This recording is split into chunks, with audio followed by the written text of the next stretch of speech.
ఇప్పించండి పిల్లోడు వాడు ఈ రెండేనయ్యా నాకు ఏదో ఒకటి ఇస్తే నేను పలానా తారీఖున పలానా నేను దానం చేసుకుంటా. అంతకన్నా నాకేం వద్దయ్యా, నేను ఆల్రెడీ కష్టాలు పడి బతికానయ్యా. మనం మే 9 నుంచి ఆ తర్వాత ఎవరెవరి దగ్గరికి వెళ్ళి మనం కంప్లైంట్ చేసినాం, కమిషనర్ సిపి దగ్గర చేసినాము. మా అమ్మాయి నా దగ్గర వచ్చారండి, నాకు ఫోన్ చేసి మా అబ్బాయిని చంపేస్తున్నారంట కృష్ణలంక పోలీస్ స్టేషన్లో, ఎవరన్నా జర్నలిస్ట్ని తీసుకొని రమ్మని చెప్పారు, అర్జెంటుగా రామా అని అన్నారు. సరే ఆ రోజు సాయంత్రం నేను వెళ్ళి ఏంటండి సిస్టర్ చెప్పింది, నీ కొడుకుని చంపేస్తాను, నువ్వు దండ రెడీ చేసుకోన్నారంట. ఎందుకన్నారు మీరు చంపేస్తాను అన్నారు, దండ రెడీ చేసుకోమన్నారు. అది 9వ తారీఖు కాదండి, తర్వాత వెళ్ళానండి. వెళ్తే బయట అడిగితేనేమో అశోక్ అనే కానిస్టేబుల్ ఉన్నాడమ్మా ఉన్నాడు పంపిస్తామని చెప్తున్నారు. ఎస్ఐ గారిని అడిగాను, ఎస్ఐ గారు ఏమో పైన ఉన్నాడమ్మా అని చెప్తున్నారు. సిఏ గారి దగ్గరికి వచ్చి అడిగితే ఆయన సరిగ్గా సమాధానం చెప్పట్లా. ఏంటి వీళ్ళు ఇలా చెప్తున్నారని నేను ఇంటికి వచ్చేసామా, నువ్వు రా రేపు పొద్దున్న తీసుకొని వెళ్తాను. మళ్ళీ ఈవిని తీసుకొని వెళ్ళాను. 2వ రోజు మళ్ళీ వెళ్ళానండి. ఏంటి వాళ్ళు తేడాగా ఉన్నారు, సరైన ఆన్సర్ ఇవ్వట్లేదు, అసలు పిల్లోడు ఉన్నాడో లేడో చెప్పట్లేదు. ఈవిడ చూసింది కొట్టడము, అబ్బాయి కేకలు వినటము, ఈ బాబుతో పాటు ఇంకా 4 నా సబ్జెక్టులు ఆ సెల్లో వేయటము, వాళ్ళందరినీ పంపించేశారు మన సబ్జెక్టులకి. కానీ ఈ పిల్లని పెట్టలేదు. వాళ్ళ ముందే ఈయన్ని బాగా కొట్టారు, తలకి దెబ్బ తగిలి కళ్ళు తిరిగి పడిపోయాడు. కాళ్ళ గోళ్ళు తీసేసారు. ఒక డాక్టర్ని పిలిచి కాళ్ళ గోళ్ళు తీయించారండి. ఈ చేతులు 2 చేతులు వేసేసారు, 2 చేతులు బొట్టిన వేలు గోళ్ళు కూడా పీకేసారు, మెడ ఇరిసేసారండి. మెడగాడు ఇరిగిపోయింది. చూసాము. లాస్ట్ టైంలో పిల్లడు మా అమ్మని చూపించండి, ఇలా ఏలాడ పడిపోయి మా అమ్మని చూపించండి అని ఆఖరి టైంలో. అప్పుడు కూడా వాళ్ళ మనసు కరగలేదండి. ఇద్దరు నడవలేకపోతే 2 కానిస్టేబుల్స్, బాబురావు ఇంకోటి పేరు ఉంది అశోక్, భుజం మీద చెరొకళ్ళు పట్టుకుని ఈడ్చుకొని పైకి వెళ్ళి పడేశారండి. మా కళ్ళ ముందు కాదండి. మా లాయర్ గారు చెప్పారు, ఇంకో లాయర్ గారు చూసి వచ్చి చెప్పారండి, వీళ్ళ బాబుతో పాటు అదే సెల్లో ఉన్నవాళ్ళు చెప్పారు. చెప్తే నేను మళ్ళీ 4 అడ్వకేట్స్ని తీసుకొని వెళ్ళాను. మాకు మాత్రం చూపించట్లా, వీళ్ళకి అమ్మకు తెలుసు, చూస్తున్నాను దాసేస్తున్నారు. పైనుంచి కేకలు వినపడుతున్నాయి, నాకు కొట్టుడు వినపడుతుంటే కిందకు వచ్చి ఇదండి మా అబ్బాయి అన్నాడు, మా అబ్బాయి ఆ కేక, నేను వెళ్ళిపోతాను, మా అబ్బాయిని చూపించండి అంటే, ఒకసారి చూపించండి అయ్యా, పోనన్నా చేపించండి అయ్యా, ఆడు చూడండి ఉండలేడయ్యా, నా బిడ్డను అంత అన్యాయం చేశాడయ్యా, నాకు చెప్పాడయ్యా, 2 సార్లు చెప్పాడయ్యా. నేను అతను కస్టోడియల్ డెత్ లాగా ఉందని చెప్పేసి డౌట్ వచ్చిందండి, ఎవరు సరైన ఆన్సర్ ఇవ్వట్లేదు. చివరిసారిగా గొడవేసి అడిగాను సిఐని, ఏం చేస్తావు చేసుకో, నీకు దిక్కున్న చాటు చెప్పుకో, రిట్టేస్తావా వేసుకో. డీజీపీకి కంప్లైంట్ చేశానండి, డీజీపీకి కంప్లైంట్ చేశాను. అక్కడి నుంచి కమిషనర్కి వచ్చింది ఆ లెటర్, తీసుకున్నారు, సైలెంట్ అయిపోయారు, ఏం పట్టించుకోలే. హ్యూమన్ రైట్స్కి వెళ్ళి కంప్లైంట్ చేసి ధర్నా చేసి హైకోర్టులో రిట్టేసాం.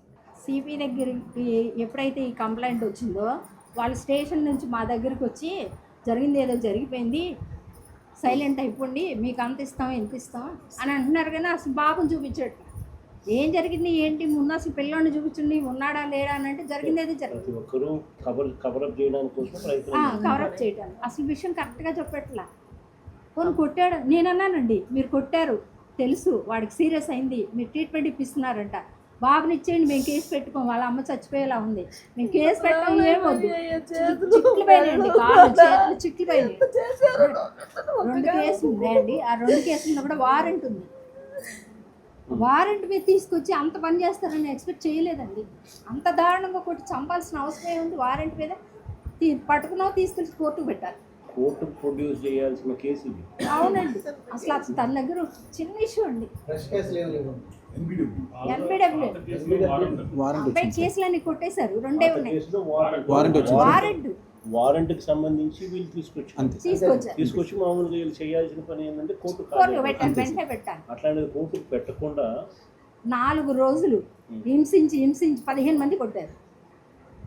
4 రోజులు హింసించి కాళ్ళు చేతులు అన్నీ ఇరిసేసి దారుణంగా కొట్టారండి. రక్తం కారిపోయింది, ఆ సెల్లో రక్తం కారిపోయింది. గోల్డ్ పీకారు. ఆర్ఎంపీ డాక్టర్ సుబ్బారావు అని ఒకరిని తీసుకొచ్చి ట్రీట్మెంట్ వారికి ట్రీట్మెంట్ చేయడం కట్లు కట్టి అక్కడ ఉన్న వాళ్ళు అందరూ చెప్పారండి ఆ చుట్టుపక్కల వాళ్ళు కూడా ఆడికి కూడా తీసుకొచ్చారు. ఆర్ఎంపీ డాక్టర్ వివరాలు అన్నీ తీసుకొచ్చారండి. ఆ 2 కాళ్ళకి ఇంజెక్షన్ చేస్తే 2 కాళ్ళు పడిపోయినాయి పిల్లడివి.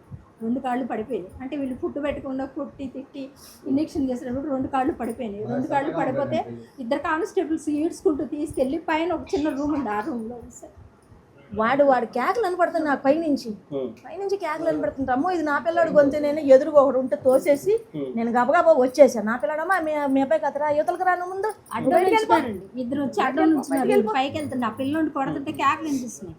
అక్కడ వెళ్ళే దారికి అడ్డం నుంచున్నారు 2 కానిస్టేబుల్. అంత నుంచొని బంధించి కొట్టాల్సిన అవసరం ఇందులో ఏం లేదండి. మేము ఆల్రెడీ కృష్ణలంక పోలీస్ స్టేషన్లో ఇతను గత 20 సంవత్సరాల నుంచి ఏజీఎస్లో చేసేవాడు. ఎస్ఐగా చేసేవాడు. ఈ నాగరాజు అనే అతను ఫస్ట్ నుంచి దూకుడుగా ఉండేవాడు. మా పిల్లోడు ఏదైనా చిన్న చిన్న తప్పులు చేస్తే తీసుకెళ్ళి పడతారు, పోలీసు వాళ్ళు అన్న తర్వాత పెద్దన్న పాత్ర పోషిస్తారనేది ఇది అందరికీ తెలిసిన సాధ్యమే. వీళ్ళందరూ ఫ్రెండ్లీ పోలీస్ అన్నారు కదా. ఈ ఫ్రెండ్లీ పోలీస్ అంటే మనిషిని తీసుకెళ్ళి కొట్టి చంపి శవాన్ని కూడా భస్మం చేసి తీసుకెళ్ళి వాళ్ళే కాల్ చేసి బూడిది కూడా ఇవ్వకుండా వాళ్ళ పరిస్థితి అలా ఉంది. సిఐ నాగరాజ్ది. మేము మామూలుగా వాళ్ళు మా దగ్గరికి ఒక మనిషిని పంపించారు, కానిస్టేబుల్ పంపించినప్పుడు మేము చెప్పాం, మీరు మర్యాదగా మనిషి ఉంటే మనిషిని అప్పు చెప్పండి, లేకపోతే బాడీని అప్పు చెప్పండి. మేమెవరో రోడ్డు పక్కన వాళ్ళలాగా వెనక ముందు ఎవరో లేనట్టుగా ఆడబిడ్డ అలా తిరుగుతుంటే, అయ్యా నేను మీకు తెలుసు కదయ్యా, మా బిడ్డ మీకు తెలుసు కదయ్యా, మా తమ్ముళ్ళు మీకు తెలుసు కదయ్యా, అయ్యా ఒక్కసారి మాట్లాడించండి అయ్యా అన్నప్పుడు మీ హృదయం కలగనప్పుడు మేమెందుకు ఊరుకోవాలి అన్న ఆలోచనతో మేము బయటకు వచ్చాం. మేము బయటకు వచ్చిన తర్వాత మేము ఒకటే అడిగాం. మా దగ్గరికి వచ్చిన కానిస్టేబుల్స్కి వీళ్ళందరికీ మేము ఒకటే చెప్పాం, మర్యాదగా మీరు మనిషిని అప్పు చెప్పండి లేదా బాడీ అప్పు చెప్పండి. ఈ 2 జరగని పక్షంలో మేము ఏం చేయాలన్న దానికి కూడా మేము వెనక ముందు ఏం ఆలోచించాం. మేము 10 మంది ఫ్యామిలీ మెంబర్స్ ఉన్నాం. మేము మిడిల్ క్లాసు. ఇంతకన్నా మిడిల్ క్లాస్ వాళ్ళు ఉంటారు. రోజువారీ రిక్షా తొక్కుకునేవాడు, ఆటో తోలుకునేవాడు, రోజు కూలి పని చేసుకునేవాడు. వాడికి అన్యాయం జరిగితే సపోజ్ ఎవరూ రారు, వాడు ఎక్కడికి వెళ్ళాడు, ఏ స్టేషన్కి వెళ్ళాడు, ఏ కోర్టుకి వెళ్ళాడు, అంతా మ్యానిపులేట్ చేసి వాళ్ళే చేసుకుంటారు. ఇలా ఆల్రెడీ 2 రోజుల క్రితం ఇంకొక అతను చనిపోయాడు, 15 రోజుల క్రితం. ఈరోజు ఈ తల్లి ఏడిసింది, అప్పుడు ఆ తల్లి ఏడిసింది, ఇప్పుడు ఇంకో తల్లి ఏడుస్తుంది, రేపు ఇంకో తల్లి ఏడిసింది. ఇలాంటి ఏడుపు అనేది ఇంకోసారి ఉండకూడదు అనేది మా కోరిక. చనిపోయాడు, అతని పేరు చెప్పి చనిపోయాడు. MRPS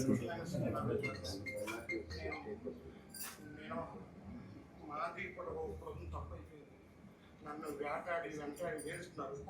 గత 3 నెలల నుంచి నన్ను కొడుతూనే ఉన్నారు. నేను ఇంక బతకలేకపోతున్నాను. నా సాగు కారణం కృష్ణాక్షయ్య గారు. ఇంక నేను బతకలేను.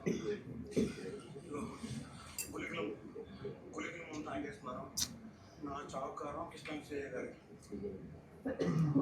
చూడండి అంటారు నెట్లెస్ క్రిమినల్ కాకుండా మేమందరం ఊరుకోవాలంట. ఏసీపీ అవుతున్నాడంట, బేరం తీసుకొస్తున్నారండి. చూస్తాం.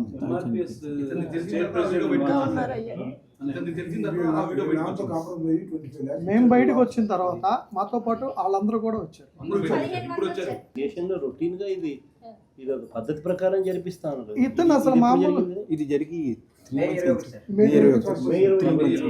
ఇది మే 9. ఇది 1 month పీరియడ్ లో అంటే అదే నెలలో సిస్టమాటిక్లీ ఇద్దరు ఒకటే పోలీస్ స్టేషన్ పరిధిలో ఇద్దరు జరిగినారే అని అంటే దాని అర్థం ఈ సిఐకి వెనకాల సపోర్టు పై లెవెల్ నుంచి కూడా సపోర్ట్ పై నుంచి కింద దాకా ఉంది కాబట్టి ఎటువంటి యాక్షన్ తీసుకోవడం లేదు కదా. ప్రతి స్టేషన్ లో ఇటువంటి పరిస్థితి లాండ్ మొత్తం కూడా అక్కడ అదుపు తప్పింది, మొత్తం కూడా ఈ విధమైన పరిస్థితి. మా దగ్గరికి వాసు అని ఒక అతను వచ్చాడు, జనసేన అతను. మేము ఒకటే చెప్పాం, మేము రాజీ పడే మనుషులం కాదు, మేము ఎవరికి రాజీ పడాల్సినంత అవసరం లేదు, మాకు ఇస్తే మనిషినే ఉండే, లేదంటే డెడ్ బాడీ అప్ చెప్పండి, లేదంటే కనీసం బూడిదన్నా ఇవ్వండి. అంతేగాని మీరు మా గుమ్మంలోకి వచ్చి మాతో రాజీ మాట్లాడారంటే మాలాంటి వాళ్ళ పరిస్థితుల్లో రేపు ఇంకోళ్ళ పరిస్థితి ఇంతకన్నా దారుణంగా ఉంటుంది. ఈ విషయాన్ని ఖండించాలని నేను మా అన్నయ్యకి చెప్పాను. ఏం చెప్పానంటే ఇది బయటకు వచ్చే వ్యవహారంలో లేదు, నేను ఒకరోజు మార్నింగ్ మన అన్నకు పెట్టా, ఫోటోలు పెట్టా, రాంబాబు గారికి పెట్టా, ఇలా ఉంది సిచ్యువేషను, కొద్దిగా మీరు యాక్టివ్ అవ్వండి అని చెప్పగానే అన్న నాకు ఫోన్ చేశాడు. ఫోన్ చేసినప్పుడు ఇలా జరిగింది అని చెప్పి ఇంతమంది యాక్టివ్ అయితే ఇక్కడ దాకా వచ్చింది. Janasena incharge sir.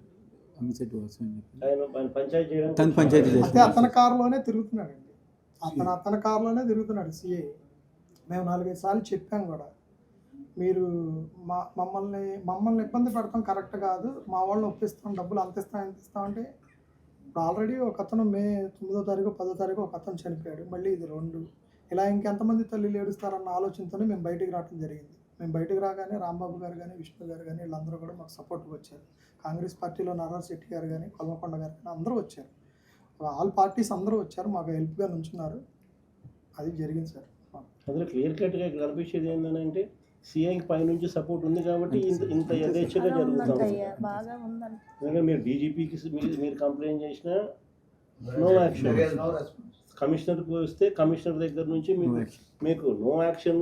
స్టేషన్ సిఐలు, ఏసీపీలు, కమిషనర్లు, చివరికి డీజీపీలు దాకా అందరూ నెక్సెస్లో దీంట్లో భాగంగా అందరికీ ఏం జరుగుతుందో తెలిసినా కూడా అందరూ దాన్ని కవరప్ చేసే కార్యక్రమమే జరుగుతుంది. కానీ సీరియస్గా యాక్షన్ తీసుకోవాలని లేదు. యాక్షన్ తీసుకునేటట్టుగా అయితే సస్పెన్షన్ ఎందుకు చేసినారు? అసలు ఫస్ట్ ఆఫ్ ఆల్ సిఐని ఎందుకు సస్పెండ్ చేసినారు అంటే హత్య జరిగిందని ఒప్పుకున్నట్టే కదా.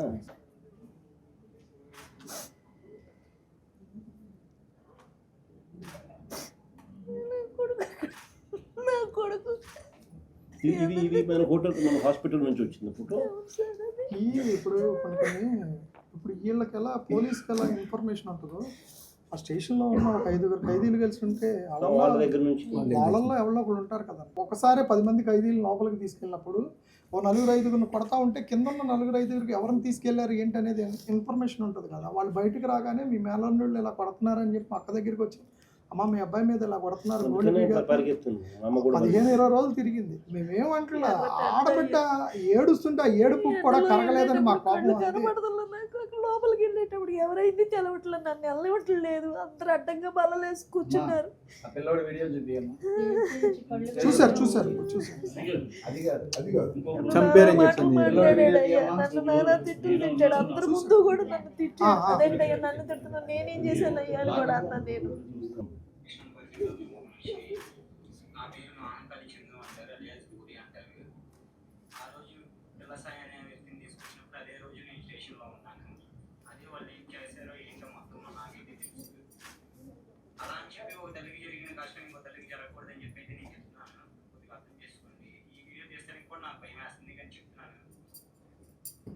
అతను తీసుకొచ్చి నన్ను లాకప్లో ఉన్నప్పుడు చిత్రహింసలు పెట్టారు, అది నేను చూశాను. నేను బయటకు వచ్చి చెప్దాం అనుకున్నా, చాలాసార్లు నాకు జరిగింది. నేను ఆల్రెడీ జోన్లై కొట్టు దగ్గరికి వెళ్ళి ఎట్లా చేస్తున్నారని చెప్తే లాయర్లు కూడా కొంతమంది తెలిసిన లాయర్లు కూడా పోలీసు వాళ్ళకి సపోర్ట్ చేశారు. ఆ రోజు సపోర్ట్ చేయడం వల్ల మేము ఎవరికి ఏం చెప్పుకోలేకపోయాము. అదే గోడ మీద నుంచి దూకి తీసి పడిపోయినా కూడా మనిషిని చూస్తా కూడా మంచి నీళ్ళు పోయకుండా వెళ్ళిపోయారు. ఆ వ్యక్తిని వాళ్ళు ఏ విధంగా అయితే ఎక్కడి నుంచో తీసుకొచ్చి చిత్రహింసలు పెట్టి ఆ రోజు మాత్రం స్టేషన్లో చేసినట్టయితే ఎవరికి గ్రాహ్యం కాదు. నీకు లా తెలిసిన ప్రకారంగా అయితే నువ్వు ముద్దాయిని నీకు అరెస్ట్ వారెంట్ ఉందంటే నువ్వు పట్టుకొని LPW వాళ్ళని దాన్ని కోర్టులో పెట్టాలి. కానీ ఇలా న్యాయంగా అన్యాయంగా అదే మనిషిని తీసుకెళ్ళి నువ్వు జైల్లో పెట్టాలి. అమ్మ తల్లి గారు బాగుందా బాగోలేదా, నా కొడుకు ఉన్నాడని కూడా ఒక ఆచూకీ అనేది తెలుసుకునేది వాళ్ళ అమ్మగారు. నువ్వు అలా అని చెప్పి జైల్లో పెట్టకుండా ఇంకా ఏం చేయకుండా ఇలా స్టేషన్లో అన్ని రోజుల నుంచి కొన్ని చిత్రహింసలు పెట్టి వాళ్ళకి ఏమి చెప్పకుండా నీ మనిషిని చంపేసా అంటే అది న్యాయం కాదు. చూసే జనాలకు కూడా నీకు ఎవరికైతే అప్పుడు భయపడుతుంది సార్, అతని మీద కూడా మళ్ళీ అటెంప్ట్ చేస్తారని చెప్పి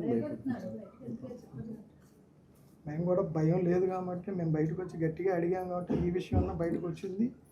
ఆ తర్వాత అందరిలో ఇప్పుడు ఎవరికైతే అన్యాయం అవుతుందో వాళ్ళందరూ కూడా 1 by 1 బయటకు వస్తున్నారు సార్. అది అందరం మీకు సపోర్ట్గా ఉంటారు. లోతైన ఎంక్వైరీ జరగాల, సస్పెన్షన్ వీళ్ళకే కాదు. అసలు ఇట్లాంటి వ్యవస్థ మారాలంటే వీళ్ళని కంట్రోల్ చేసే మొత్తం పైదాకా ఉన్న వ్యవస్థలు అన్ని వ్యవస్థలు అందరిలో ఉన్న వాళ్ళందరూ కూడా దీనికి బాధ్యత వహించి టోటల్ రివ్యాంప్ అనేది జరిగి భయం అనేది ఒకటి క్రియేట్ అయితేనే ఇటువంటివి ఆగుతాయి అనేది నేను కూడా సంపూర్ణంగా కూడా నమ్ముతున్నాను. ఖచ్చితంగా విల్ ప్రెస్ ఫర్ అన్ని రకాలుగా సపోర్ట్ చేసే విషయంతో